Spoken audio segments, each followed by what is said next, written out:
So we are moving right along into multi-day celebrations.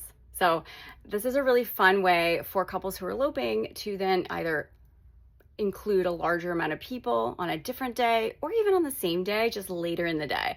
So I call those could be multi-day or multi-part celebrations. These are fairly common when couples are eloping, but sometimes they're not. It really just depends on what you want. I've had a number of couples that'll hire me to say photograph their elopement. I had one couple in December, and then I photographed their it was almost like a full wedding just at the ceremony that next summer. And there are a lot of different reasons why people do this, and I don't want to speculate on that. A lot of times it's just for convenience.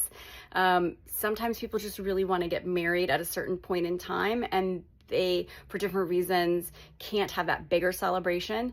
And so they'll get married, have an elopement, it's very intimate, or even just a, elopement plus a dinner, and then plan a larger cocktail party or more of a traditional wedding reception. It really depends on what it is that your goals are. There's really no wrong way to do this. I've had other experiences where I photographed, say, an elopement at City Hall, with just the couple or maybe some friends and family, and then the next evening they had a larger cocktail party at a bar.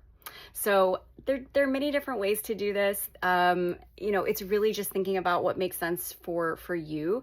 And I think timing has a lot of factor in this, as well as time of the year. You could say elope and do portraits in a nicer weather month, like maybe September, October, and then opt to have a party in, say, January or February. And the sky's really the limit when it comes to this. I think it's really wonderful. It's definitely a solution to a lot of sort of, I guess you could say, problems that people have when they're eloping, meaning that they're not including important family members and friends who want to celebrate them. And obviously sometimes this party may be thrown by a friend or family member, and it's not so much the couple. But I've had a lot of couples that are planning it themselves and that this is done intentionally. And it then allows you to have that experience that you want to have on your wedding day, where maybe it's just the two of you, and then you focus on taking photos, and then you have another day that's really focused about your friends and family. And I really, truly believe that it's kind of the only downside to me about eloping is that you don't get the pictures of the friends and family. And why does that matter? Why? Because it's the couple who's getting married.